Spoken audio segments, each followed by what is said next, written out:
बाळा, आज शुक्रवारच्या या पवित्र दिवशी मी तुला एक गुपित सांगणार आहे. हे गुपित ज्याला समजते त्याच्या आयुष्यातील अंधार हळूहळू दूर होऊ लागतो. कारण आनंदाची बातमी अचानक येत नाही बाळा. ती आधी देवाच्या कृपेच्या रूपाने तुझ्या घराभोवती फिरू लागते. आणि जेव्हा स्वामी समर्थांची कृपा, लक्ष्मी मातेचा आशीर्वाद आणि तुझी श्रद्धा एकत्र येते, तेव्हा नशीब बदलायला वेळ लागत नाही. म्हणून आजचे हे बोलणे शेवटपर्यंत ऐक. कारण कदाचित स्वामी आज तुझ्याशीच बोलत असतील.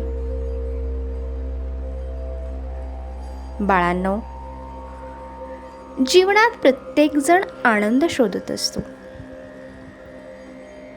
प्रत्येकाला वाटत असते की आपल्या घरात सुख यावे, समाधान यावे, पैशाची कमतरता दूर व्हावी, मुलाबाळांचे आयुष्य चांगले व्हावे, घरात प्रेम राहावे आणि सर्व संकटे दूर व्हावीत. पण अनेक वेळा आपण इतके दुःख पाहिलेले असते की आनंद येणार आहे यावरही आपला विश्वास राहतच नाही. मनात सतत भीती असते, काळजी असते आणि उद्याची चिंता असते. पण बाळा, लक्षात ठेव, देव कधीच आपल्या भक्ताला कायम दुःखात ठेवत नाही. स्वामी म्हणतात, भिऊ नकोस, मी तुझ्या पाठीशी आहे. या एका वाक्यात संपूर्ण जीवनाचे सार दडलेले आहे. कारण ज्या क्षणी भक्ताला वाटते की आता माझे कोणीच नाही, त्या क्षणी स्वामी त्याचा हात धरतात. ज्या क्षणी माणूस पूर्णपणे खचून जातो, त्या क्षणी स्वामी त्याला नव्याने उभे करतात. बाळा, शुक्रवार हा केवळ आठवड्यातला एक दिवस नाही, तर हा देवीच्या कृपेचा दिवस मानला जातो. या दिवशी घरातील वातावरण, मनातील विचार आणि आपल्या कृती यांना विशेष महत्त्व असते. लक्ष्मी माता केवळ सोन्या चांदीत नसते. लक्ष्मी माता म्हणजे घरातील आनंद, घरातील प्रेम, कुटुंबातील एकता, निरोगी शरीर आणि समाधानी मन. ज्या घरात समाधान आहे ते घर खरे श्रीमंत असते. आज अनेकांच्या घरात पैसा आहे पण शांती नाही. अनेकांकडे मोठे घर आहे पण प्रेमच नाही. अनेकांकडे सर्व सुविधा आहेत पण समाधान नाही. म्हणूनच खऱ्या लक्ष्मीचा अर्थ समजून घेणे खूप महत्त्वाचे आहे. कारण लक्ष्मी माता जिथे प्रेम, नम्रता, भक्ती आणि चांगले विचार पाहते, तिथेच ती स्थिर होते. बाळा, तुला कधी जाणवले आहे का,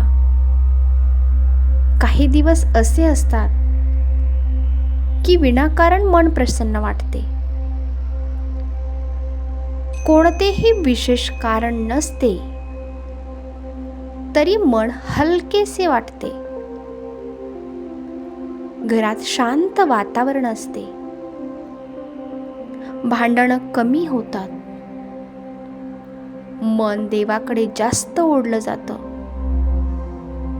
जप करावासा वाटतो. देवाचे नाव ऐकताना डोळे भरून येतात. हे सर्व साधे योगायोग नसतात. अनेक वेळा ही देवाच्या कृपेची एक सुरुवात असते. जेव्हा स्वामींची कृपा आपल्या घरावर पडू लागते, तेव्हा सर्वात आधी मन बदलते. कारण प्रत्येक बदलाची सुरुवात ही मनापासूनच होते. मन सकारात्मक झाले की विचार बदलतात, आणि विचार बदलले की कृती सुद्धा बदलतात, आणि कृती बदलली की नशीब हे आपोआप बदलते. अनेक भक्तांच्या आयुष्यात असे प्रसंग आले आहेत की सर्व मार्ग बंद झालेले होते. नोकरी नव्हती, व्यवसाय चालत नव्हता, घरात सतत आजारपण होते, कर्ज होते, चिंता सुद्धा होत्या. पण त्यांनी स्वामींचे नाव सोडले नाही. त्यांनी विश्वास सोडला नाही, आणि हळूहळू त्याची परिस्थिती बदलू लागली. काहींना अचानक काम मिळाले, तर काहींची आर्थिक अडचणी दूर झाल्या, तर काहींच्या घरातील वाद सुद्धा संपले, आणि काहींचे तर आरोग्य सुद्धा सुधारले. इतकी आहे स्वामी नामात ताकद. हे चमत्कार वाटतात, पण श्रद्धेच्या मार्गावर चालणाऱ्यांसाठी हे अनुभव नवीन नाहीत. बाळा, स्वामींकडे मागण्यापेक्षा स्वतःला त्यांच्या स्वाधीन करणे अधिक महत्त्वाचे असते. कारण आपण काय मागतो हे आपल्याला माहीत असते, पण आपल्यासाठी काय योग्य आहे हे स्वामींनाच माहीत असते. म्हणूनच अनेक वेळा उशीर होतो, पण अंधार कायम राहत नाही.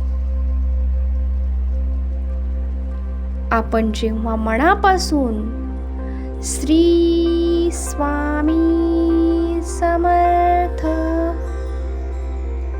श्री स्वामी समर्थ हा जप करतो, तेव्हा केवळ शब्द उच्चारत नसतो. आपण आपली चिंता स्वामींच्या चरणी ठेवत असतो. आपण आपले दुःख त्यांच्याकडे सोपवत असतो, आणि हळूहळू मनावरील ओझे हलके होऊ लागत असते. बाळा, घरातील वातावरण खूप महत्त्वाचे आहे. ज्या घरात सकाळी देवाचे नाव घेतले जाते, जिथे वडीलधाऱ्यांचा आदर केला जातो, जिथे अन्नाचा अपमान होत नाही, जिथे खोटेपणा कमी आणि प्रेम जास्त असते, तिथे दैवी कृपा आपोआप आकर्षित होते. कारण देवाला मोठे महाल नको असतात, त्याला स्वच्छ आणि प्रेमळ मन हवे असते. आजच्या काळात लोक बाहेर खूप काही शोधत असतात. आनंद शोधतात, समाधान शोधतात, यश शोधतात, पण खरा आनंद बाहेर नसतो बाळा. तो आनंद आपल्या मनात असतो. जेव्हा मनात श्रद्धा असते, विश्वास असतो आणि देवावर प्रेम असते ना,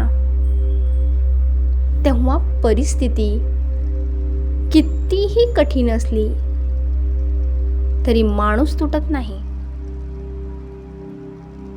बाळा, लक्षात ठेव, संकटे ही शिक्षा नसतात.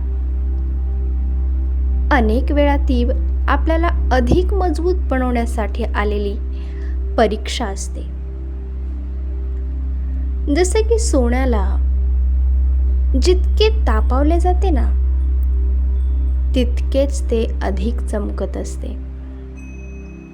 आणि तसंच भक्तालाही संकटातून जावंच लागतं. पण जो स्वामींचा हात धरून चालतो, तो नक्कीच शेवटी विजयी होतो. आज शुक्रवारच्या या दिवशी एक छोटीशी प्रार्थना करूया. स्वामी, आमच्या घरावर तुमची कृपादृष्टी राहू द्या. आमच्या मनातील भीती दूर करा. आमच्या कुटुंबात प्रेम वाढवा. आमच्या चुका माफ करा. आम्हाला योग्य मार्ग दाखवा. आमच्या घरात सुख, शांती आणि समाधान कायम ठेवा. बाळा, लक्ष्मी माता आणि स्वामी समर्थ यांची कृपा मिळवण्याचा सर्वात सोपा मार्ग म्हणजे कृतज्ञता. जे आहे त्याबद्दल देवाचे आभार मान. कारण जो माणूस जे आहे त्यात आनंद मानतो, त्याला देव आणखी भरभरून देतो. म्हणून आजपासून चिंता कमी कर आणि विश्वास वाढव. भीती कमी कर आणि नामस्मरण वाढव.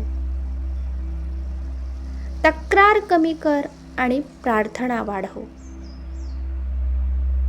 कारण जिथे श्रद्धा असते, तिथे चमत्कार घडतातच. आणि शेवटी इतकंच सांगेन बाळा, तुझ्या घराचे दरवाजे बंद असले तरी चालतील, पण तुझ्या मनाचे दरवाजे स्वामींसाठी कायम उघडे ठेव. कारण ज्या घरात स्वामींचा वास असतो, त्या घरातून दुःख कायमचे निघून जाते आणि आनंद स्वतःहून प्रवेश करतो. श्री स्वामी समर्थ.